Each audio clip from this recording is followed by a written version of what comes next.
Friends, अगर आप tense जानना चाहते हैं, टेंस का चार्ट जानना चाहते हैं या फिर टेंस क्या होता है इसके बारे में जानना चाहते हैं तो बने रहिए हमारे साथ इस वीडियो में। और हाँ, अगर आप हमारे चैनल पर नए हैं तो हमारे चैनल को सब्सक्राइब कर लीजिए और सब्सक्राइब के बगल में बेल आइकन को जरूर प्रेस कीजिएगा, जिससे हमारी आने वाली हर वीडियो की नोटिफिकेशन इजिली आप तक मिलती रहे।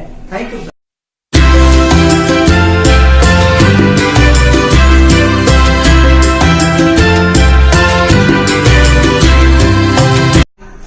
Hi friends, I'm Mahesh.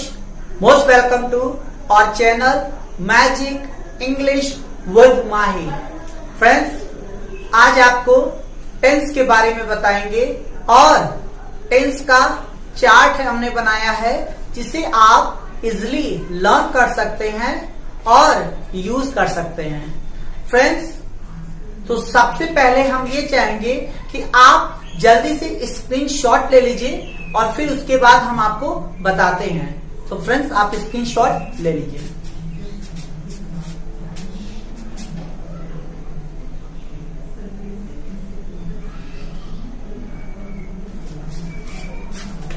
I hope आपने स्क्रीनशॉट ले चुका होगा और अब हम आपको बताएंगे कि किस तरह से यूज करना है और कैसे लर्न करना है।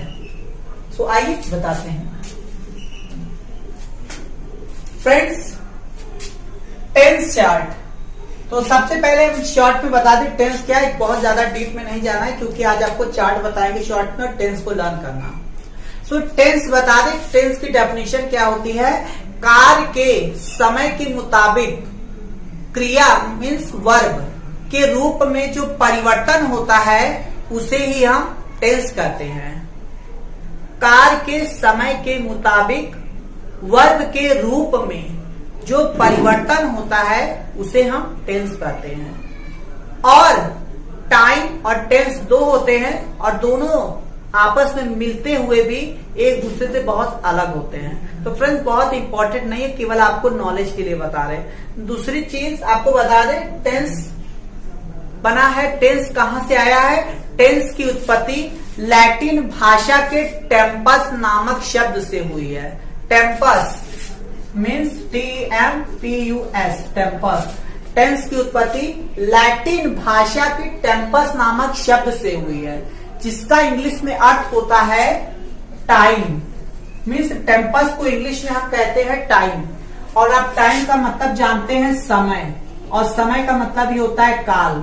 और आप यही पढ़ रहे हैं, टेंस मतलब काल, प्रेजेंट वर्तमान काल, पास्ट भूतकाल, फ्यूचर भविष्य काल। सो आई होप फ्रेंड्स आपको समझ में आ रहा होगा। तो आइए बताते हैं आपके।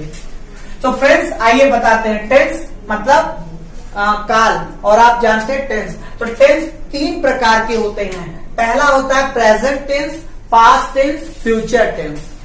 तो अब ये जो प्रेजेंट टेंस होता है तो इसमें भी चार भाग होते हैं, चार पार्ट होते हैं। Present indefinite, present continuous, present perfect, present perfect continuous.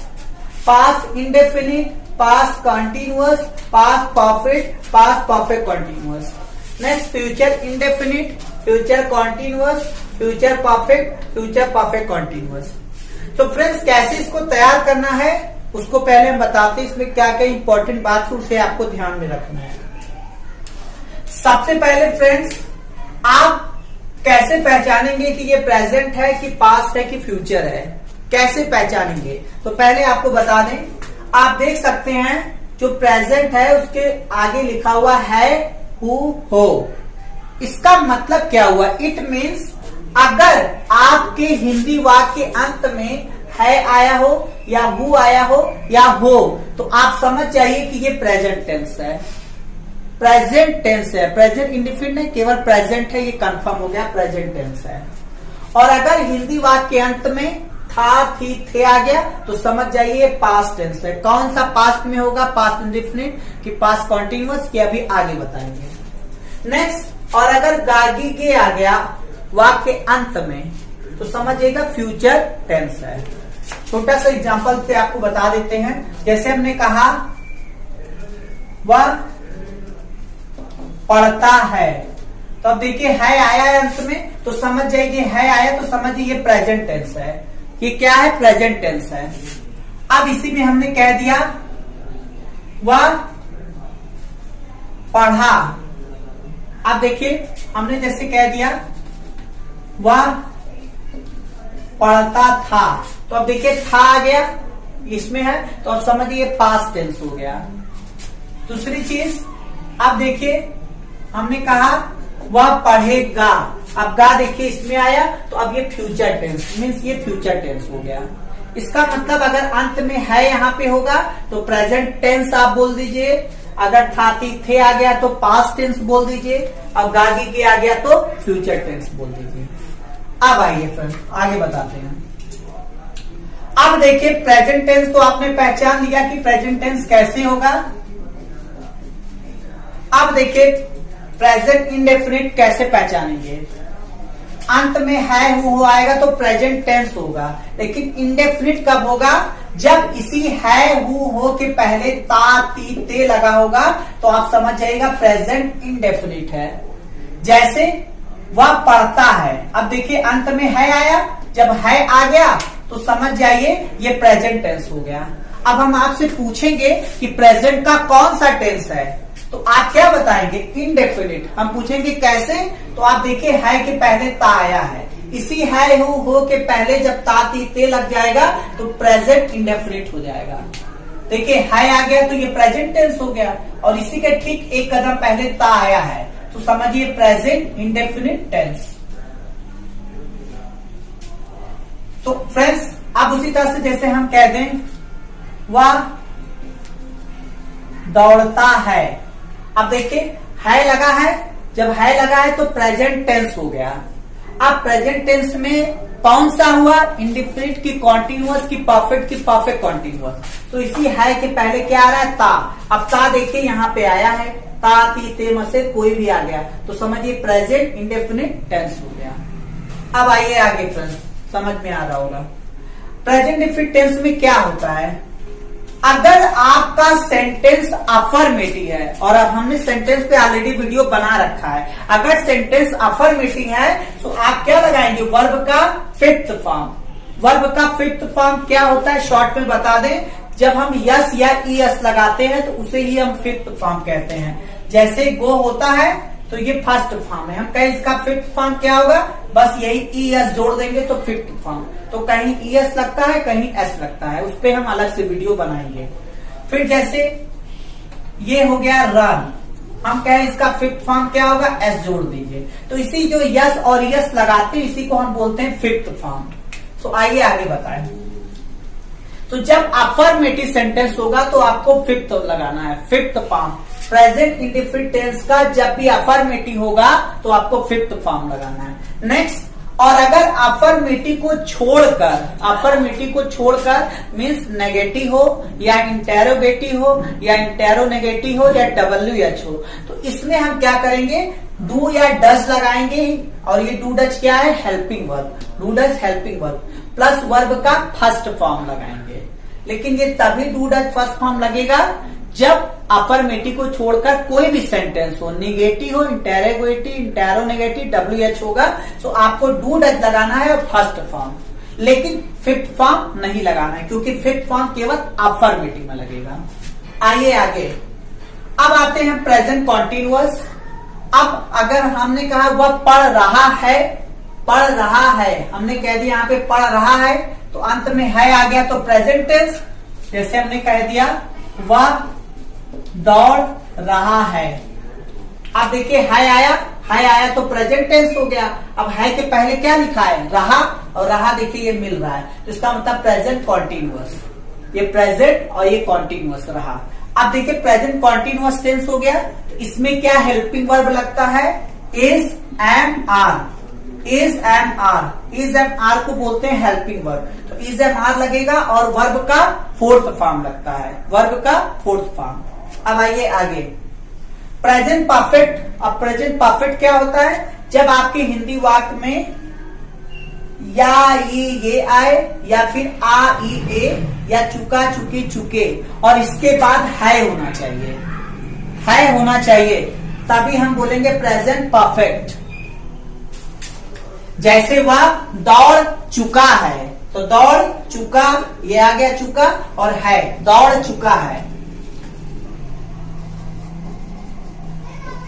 अब देखिए वह दौड़ चुका है, तो अंत में है आया, है आ गया, तो ये प्रेजेंट टेंस हो गया। अब चुका लगा हुआ है, और जब चुका लग गया तो प्रेजेंट परफेक्ट हो गया। सो या ये, जैसे वह खाना खा लिया, ये आ गया, वह खाना खा लिया है, प्रेजेंट परफेक्ट। वह दौड़ लिया है, प्रेजेंट परफेक्ट। अब इसमें हेल्पिंग वर्ब क्या लगता है? हैज, हैव क्या हेल्पिंग वर्ब लगता है, प्लस वर्ब का थर्ड फॉर्म। आइए आगे। अब प्रेजेंट परफेक्ट कॉन्टिन्यूअस टेंस क्या होता है? रहा, रही, रहे के साथ टाइम दिया रहता है, और टाइम के लिए सिंस या फॉर का यूज करते हैं।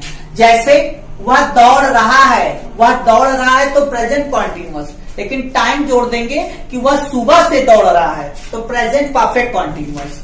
वह खा रहा है, ये प्रेजेंट कॉन्टिन्यूअस होगा, लेकिन आपने कह दिया वह 2 घंटे से खा रहा है, तो 2 घंटा आपने टाइम दे दिया, 2 घंटे से खा रहा है, तो प्रेजेंट परफेक्ट कॉन्टिन्यूअस होगा। और वह 2 घंटे से खा रहा है, ये पहचान आ गया। आपने कहा कि वह मुझे डांट रही है, तो प्रेजेंट कॉन्टिन्यूअस होगा। वह मुझे 4 बजे से डांट रही है, तो प्रेजेंट परफेक्ट कॉन्टिन्यूअस टेंस होगा। तो टाइम ऐड होगा प्रेजेंट परफेक्ट कॉन्टिन्यूअस, और अगर टाइम नहीं दिया है तो प्रेजेंट कॉन्टिन्यूअस, सिंपल से। तो मीन्स प्रेजेंट कॉन्टिन्यूअस और प्रेजेंट परफेक्ट कॉन्टिन्यूअस सेम है, हर हल्का सा है कि प्रेजेंट परफेक्ट कॉन्टिन्यूअस में टाइम देता है। तो आइए फ्रेंड्स आगे बताएं। अब फ्रेंड्स आते हैं पास्ट इंडेफिनिट टेंस क्या होता है। शॉर्ट में आपको बता दें, जब था, थी, थे अंत में नहीं आएगा तो समझिएगा पास्ट इंडेफिनिट है। हम आपको बता दें शॉर्ट, जब था, थी, थे अंत में नहीं आएगा तो पास्ट इंडेफिनिट आपको बोलना है। पास्ट इंडेफिनिट, जैसे हमने कहा वह खा लिया, जैसे हमने कहा वह खा लिया। अब देखिए वह खा लिया, अब अंत में क्या है, हूं आया है, नहीं आया है, था, थी, थे आया है, नहीं आया है, न गा, गी, के आया है, तो यहां अंत में कुछ नहीं आया है, तो इसे बोल दीजिएगा पास्ट इंडेफिनिट। क्या बोलेंगे? Past indefinite. फिर जैसे हमने आपको बताया कि मैंने उसे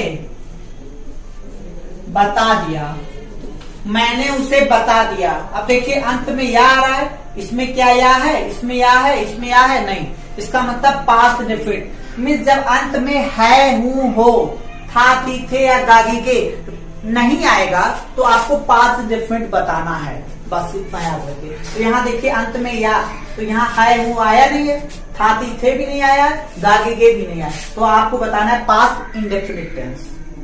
आइए आगे। पास्ट इंडेफिनिट टेंस में क्या होता है? ये वर्ब का सेकंड फॉर्म, वर्ब का सेकंड फॉर्म इन अफर्मेटिव, मतलब जब अफर्मेटिव वाक्य होगा तो पास्ट इंडेफिनिट में आपको वर्ब का सेकंड फॉर्म लगाना है। और अगर अफर्मेटिव छोड़कर कोई और सेंटेंस हो गया, नेगेटिव हो गया, जैसे इंटेरोगेटिव, इंटेरोनेगेटिव या WH, तो आपको डिड लगाना है, वर्ब का फर्स्ट फॉर्म लगाना है। और डिड क्या है? आपका हेल्पिंग वर्ब। आइए आगे। Past continuous tense. अब ये पास्ट कॉन्टिन्यूअस टेंस क्या होता है? जब अंत में रहा, रही, रहे के बाद था, थी, थे आ गया। जैसे वह पढ़ रहा था, वह खा रही थी, वे दौड़ रहे थे, तो रहा, रहे के बाद थे आ गया, तो पास्ट कॉन्टिन्यूअस बोलेंगे। और इसमें हेल्पिंग वर्ब क्या लगता है? वाज या वर। इसे वेयर नहीं पढ़ते हैं, इसे वर पढ़ते हैं। तो इस हेल्पिंग वर्ब वाज वर लगता है, वर्ब का फोर्थ फॉर्म। और ये वर्ब का फोर्थ फॉर्म क्या होता है? फर्स्ट फॉर्म में आईएनजी, जैसे गो, आईएनजी जोड़ देंगे, गोइंग को फोर्थ फॉर्म बोला जाएगा। कम फर्स्ट फॉर्म है, कमिंग बोलेंगे तो फोर्थ फॉर्म हो जाएगा। रीड फर्स्ट फॉर्म है, रीडिंग कर देंगे तो फोर्थ फॉर्म। मीन्स जब आप आईएनजी लगाएंगे, रीडिंग, ये आईएनजी लगा दी, इसे फोर्थ फॉर्म बोलेंगे। अब आइए आगे फ्रेंड्स बताते हैं। पास्ट परफेक्ट क्या होता है? जब अंत में पहचान है, या आई, ये, आई, ये, चुका, चुके, चुके के बाद था, थी, थे आना चाहिए, तो पास्ट परफेक्ट। जैसे हम आपसे कहें वह खा लिया था, खा लिया, या आया और था, अंत में ही आएगा, वह खा लिया था, तो पास्ट परफेक्ट। वह खा चुका था, खा चुका के बाद था आ गया पास्ट परफेक्ट। वह पढ़ चुकी थी, तो चुकी और थी तो पास्ट परफेक्ट। अगर चुकी के बाद है आ जाएगा तो प्रेजेंट परफेक्ट हो जाएगा। और इसमें देखिए हेल्पिंग वर्ब क्या लगता है, हैड प्लस वर्ब का third form. Had helping verb है, हैड को हेल्पिंग वर्ब बोलेंगे, वर्ब का थर्ड फॉर्म। आइए आगे, पास्ट परफेक्ट कॉन्टिन्यूअस। अब पास्ट परफेक्ट कॉन्टिन्यूअस टेंस क्या होता है, तो past perfect continuous past continuous की तरह ही होता है। जो पास्ट कॉन्टिन्यूअस का पहचान है वही पास्ट परफेक्ट कॉन्टिन्यूअस का पहचान है हिंदी में। लेकिन पास्ट परफेक्ट कॉन्टिन्यूअस टेंस में क्या होता है, टाइम दे देगा। जैसे प्रेजेंट परफेक्ट कॉन्टिन्यूअस में टाइम दिया हुआ था वैसे पास्ट परफेक्ट कॉन्टिन्यूअस में टाइम दिया है। तो इसमें भी क्या होता है, जैसे वह दौड़ रहा था पास्ट कॉन्टिन्यूअस, वह सुबह से दौड़ रहा था तो पास्ट परफेक्ट कॉन्टिन्यूअस, वह खा रही थी पास्ट कॉन्टिन्यूअस, वह 2 घंटे से खा रही थी पास्ट परफेक्ट कॉन्टिन्यूअस। तो यही 2 घंटे से खा रही थी, 2 घंटा दे दिया टाइम, पास्ट परफेक्ट कॉन्टिन्यूअस। और टाइम के पहले हम क्या लगाते हैं, सिंस या फॉर। तो हम आपको यूज करना बताएंगे, अभी केवल चार्ट है, इसको लर्न करिए, याद करिए। अब इसमें हेल्पिंग वर्ब क्या लगता है, हैड बीन प्लस वर्ब का fourth form. Helping verb had been और वर्ब का फोर्थ फॉर्म। आइए आगे, फ्यूचर इंडेफिनिट टेंस। तो फ्यूचर इंडेफिनिट टेंस क्या होता है फ्रेंड्स, गागी के, जैसे वह जाएगा, वह खाएगी, वह दौड़ेगी, वह रोएगी, वह अंग्रेजी बोलेगी, तो ये गागी के अंत में आ रहा है, तो हम बोलेंगे फ्यूचर इंडेफिनिट टेंस। ओके। अब दूसरी चीज, इसमें 2 हेल्पिंग वर्ब है, एक विल और एक वुड। आप बुक में पढ़ते हैं केवल विल होता है और एक शैल होता है। तो फ्रेंड्स हमने शैल नहीं दिया है क्योंकि शैल का स्पोकन यूज में बहुत कम करते हैं, ना के बराबर। और शैल का स्पेशल यूज होता है, तो स्पेशल यूज को हम आपको बताएंगे जब मॉडल ऑक्सिलरी आपको पढ़ाएंगे, मॉडल ऑक्सिलरी में आपको बताएंगे। यहाँ आज के अपडेटेड इंग्लिश में शैल का यूज नहीं करते। तो आइए, फ्यूचर इंडेफिनिट टेंस में हेल्पिंग वर्ब क्या लगता है, विल या वुड। अब विल लगेगा और वुड कब लगेगा, इस पे हम अलग से वीडियो आपको बताएंगे। इसमें केवल याद कर लीजिए कि विल और वुड 2 हेल्पिंग वर्ब है प्लस वर्ब का फर्स्ट फॉर्म। आइए आगे बताते हैं, फ्यूचर कॉन्टिन्यूअस टेंस क्या होता है। अब देखिए, ता हो, ती हो, ते हो, ता रहे, तो ये जो आप देख रहे हैं इसके बाद गागी के आना चाहिए। जैसे वह पढ़ता होगा, पढ़ता होगा, तो पढ़ता आपने जैसे बोल दिया कि वह पढ़ता होगा, तो आप देख सकते हैं यहाँ पे ता होगा, तो ता होगा दिया हुआ है, तो ये फ्यूचर कॉन्टिन्यूअस हो गया। अब उसी तरह से वह पढ़, तो यहाँ देखिए ता होगा, वह पढ़ती होगी, वह पढ़ रही होगी, वह जा रही होगी, वह खाती होगी। तो ये पहचान है जो अंत में आएगा, जैसे वह पढ़ता होगा, पढ़ती होगी, खाते होगे, तो ये ता हो के बाद गागी के आना चाहिए, ती हो के बाद गागी के आना चाहिए, ते हो के बाद गागी के आना चाहिए, तभी फ्यूचर कॉन्टिन्यूअस होगा। तो हमने जैसे बताया, वह जाती होगी तो गागी आ रहा है, वह पढ़ रही होगी, रहा होगा, रही होगी आ रहा है, तो फ्यूचर कॉन्टिन्यूअस टेंस होगा। और इसमें भी हेल्पिंग वर्ब क्या लगेगा, विल बी और would be, 2 helping verb, will be और वुड बी। तो उसी तरह से कि जैसा आप बुक में पढ़ते हैं विल बी और शैल बी होता है, तो हमने शैल को हटा दिया। फिर बता दूं एक बार, क्योंकि शैल का यूज अब हम अपडेटेड इंग्लिश में, मॉडर्न इंग्लिश में नहीं करते हैं स्पोकन में, और शैल का स्पेशल यूज होता है, उसे हम स्पेशल वीडियो बनाएंगे तो आपको बता देंगे। तो यहाँ आपको 2 हेल्प यूज करना है, विल बी और वुड बी। कैसे यूज होगा हम आपको नेक्स्ट वीडियो में बताएंगे, इसमें सिर्फ चार्ट है, आपको लर्न करना है। अब इसके बाद वर्ब का फोर्थ फॉर्म लगाना है। फोर्थ फॉर्म फिर बता दे, फर्स्ट फॉर्म में आईएनजी, जैसे गोइंग, गो में फर्स्ट फॉर्म में आईएनजी लगा दे, गोइंग, ये फोर्थ फॉर्म हो गया। कम में आईएनजी लगा दिया, कमिंग, यही फोर्थ फॉर्म।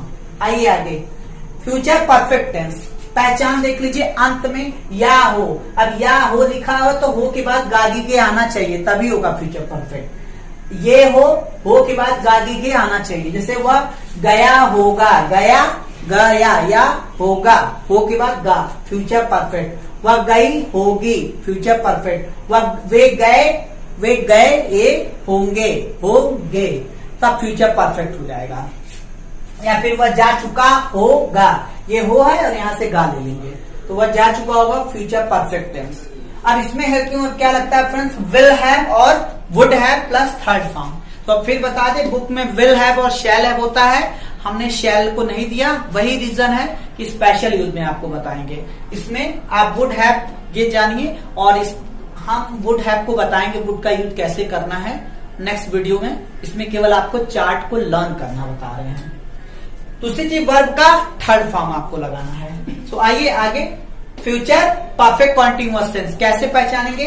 ता हो, ती हो, ते हो। तो जो पहचान फ्यूचर कॉन्टिन्यूअस में है, सेम पहचान फ्यूचर परफेक्ट कॉन्टिन्यूअस में। डिफरेंस क्या है? इसमें टाइम दिया रहेगा, फ्यूचर कॉन्टिन्यूअस में टाइम नहीं होगा। इसमें रहेगा कि वह खाना बना रही होगी, फ्यूचर कॉन्टिन्यूअस। वह 2 घंटे से खाना बना रही होगी, तो फ्यूचर परफेक्ट कॉन्टिन्यूअस। मतलब टाइम जो 2 घंटा दे दिया तो समझिए परफेक्ट कॉन्टिन्यूअस, फ्यूचर परफेक्ट। आपने कहा वह गाना गा रही होगी, फ्यूचर कॉन्टिन्यूअस। वह 1 हफ्ते से गाना गा रही होगी, तो फ्यूचर परफेक्ट कॉन्टिन्यूअस। अब इसमें हेल्पिंग क्या लगता है? Will have been plus verb का फोर्थ फॉर्म लगाना है, और इसमें भी शैल का नहीं यूज करते हैं मॉडर्न इंग्लिश में। तो फ्रेंड्स, आई होप आपको समझ में आ रहा होगा। और एक बार फिर से बता दें कि ये जो आप देख रहे हैं विल, वुड, नया, इस सब पे हम अलग से आपको समझाएंगे विल कब लगाना है, वुड कब लगाना है, क्योंकि एक एक टॉपिक पे हम आपको वीडियो बनाएंगे। प्रेजेंट डिफिनिट, प्रेजेंट कॉन्टिन्यूअस, सब पे अलग अलग वीडियो बना के आपको स्ट्रक्चर के साथ समझाएंगे। इसके आज की वीडियो में सिर्फ आपको लर्न करना बता रहे हैं कि आप पहचान किस तरह से आपको पहचान हिंदी में है उसे लर्न कर लीजिए, हेल्पिंग वर्ब कौन है उसे लर्न कर लीजिए।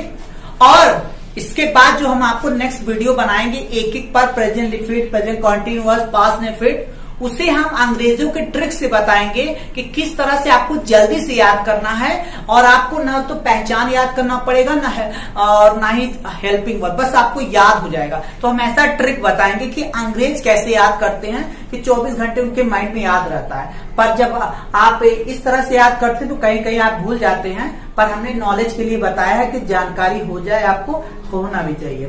तो फ्रेंड्स, आज सिर्फ टेंस चार्ट है, आई होप आपको समझ में आया होगा। और एक बार फिर से कहेंगे, आप स्क्रीनशॉट ले सकते हैं। फ्रेंड्स, आपको बता दें कि इसमें सबसे ज्यादा जो इंपॉर्टेंट बात है जिसे आपको अपने माइंड में रखना है वो ये है कि जब आप इंग्लिश में बोलते हैं तो यही चीज ध्यान देना है कि जब आप बोलते हैं जैसे वह जाएगा, तो आप देख सकते हैं हेल्पिंग वर्ब विल, वुड और वर्ब का फर्स्ट फॉर्म। वह जाएगा तो आपको विल या वुड में से कोई एक लगाना है, वर्ब का फर्स्ट फॉर्म लगाना है। अब वह जाएगा, आप सोचिए कि इजे मार लगा दे, डिड लगा दे, या विल भी लगा दे, या फिर इजे मार लगा दे, डू डज लगा दे, तो गलत हो जाएगा। वह जाएगा फ्यूचर इंडेफिनिट है, तो इसी का हेल्पिंग वर्ब आपको लगाना है, विल या वुड, वर्ब का फर्स्ट फॉर्म। अब विल लगेगा कि वुड, इस पर हम अलग से वीडियो बताएंगे। फिर जैसे आपको कहना हो कि मेरा दोस्त मुझे मानता है, क्योंकि लास्ट में ता है आ रहा है, तो ता है आ गया, ता है, ती है, प्रेजेंट डिफिट हुआ। तो अब इसी का हेल्पिंग वर्ब लगाएंगे, फिफ्थ फॉर्म लगाएंगे, या do does first form. Affirmative है तो फिफ्थ फॉर्म लगाएंगे। मेरा दोस्त मुझे मानता है तो माई फ्रेंड लाइक्स मी, ये बोलेंगे। अब ये नहीं लगा सकते my friend is like me. Is क्यों नहीं लगा सकते? क्योंकि प्रेजेंट डिफिट में इज नहीं दिया हुआ है। कहीं इज हेल्पिंग वर्ब है? नहीं है। इज तो आपका प्रेजेंट कॉन्टिन्यूअस में है। तो इसका मतलब इंग्लिश बोलते समय यही ध्यान देना होता है कि जिस टेंस का हेल्पिंग वर्ब रहेगा उसी टेंस का हेल्पिंग वर्ब आपको यूज करना है। मीन्स अगर प्रेजेंट कॉन्टिन्यूअस का हेल्पिंग वर्ब इजे मार है और आप प्रेजेंट कॉन्टिन्यूअस बोल रहे हैं तो इजे मार ही लगाइए। अब जैसे हमने कहा कि पापा आ गए हैं, अब आप सोचिए कि है के लिए इजे मार लगा दे। आप लोग बोलते समय फादर इज लगा दे, गलत। पापा आ गए हैं कौन सा टेंस है? प्रेजेंट परफेक्ट है। देखिए पापा आ गए हैं, या है, ये है, या पापा आ गए, ये है। प्रेजेंट परफेक्ट हो गया, प्रेजेंट परफेक्ट। और जब प्रेजेंट परफेक्ट हो गया तो हैज है थर्ड फॉर्म। तो इस पापा आ गए हैं में आपको हैज है वर्ब का थर्ड फॉर्म ही लगाना है, और कोई भी हेल्पिंग वर्ब इज, मार, विल, वाज वर्ब कुछ नहीं लगाएंगे, क्योंकि गलत हो जाएगा। पापा आ गए तो my father has come, my father has verb का थर्ड फॉर्म कम। अगर यहाँ फर्स्ट फॉर्म होगा तो फर्स्ट फॉर्म लगाएंगे, थर्ड फॉर्म है तो थर्ड फॉर्म। अब जैसे आपने कहा कि वह दौड़ रहा था, पास्ट कॉन्टिन्यूअस, वह दौड़ रहा था पास्ट कॉन्टिन्यूअस, तो क्या बोलेंगे? Was verb fourth form. आपको तब वाज वर्ब ही लगाना है में से कोई एक और वर्ब का फोर्थ फॉर्म। तो वह दौड़ रहा था तो आप क्या बोले, he was running, fourth form. इसका मतलब आपको क्या समझाना चाहते हैं कि कोई जिस टेंस का जो भी टेंस रहेगा उसी टेंस का हेल्पिंग वर्ब आपको लगाना है और उसी टेंस का वर्ब का फॉर्म। तो मीन दो बातें क्या सामने आई निकलकर कि आपको हेल्पिंग वर्ब और वर्ब का फॉर्म याद रखना है। जो टेंस होगा उस टेंस का हेल्पिंग वर्ब और वर्ब का फॉर्म, यही हमारे स्पोकन इंग्लिश में यूज होता है, हेल्पिंग वर्ब और वर्ब का फॉर्म। सो फ्रेंड्स, वीडियो अच्छा लगा होगा तो बहुत अच्छी बात है। तो keep practising, have fun. Thank you friends. So कैसी लगी ये वीडियो? अगर ये वीडियो पसंद आया हो तो लाइक कीजिएगा, शेयर कीजिएगा। Till then, take care, be happy, have fun. Thank you friends.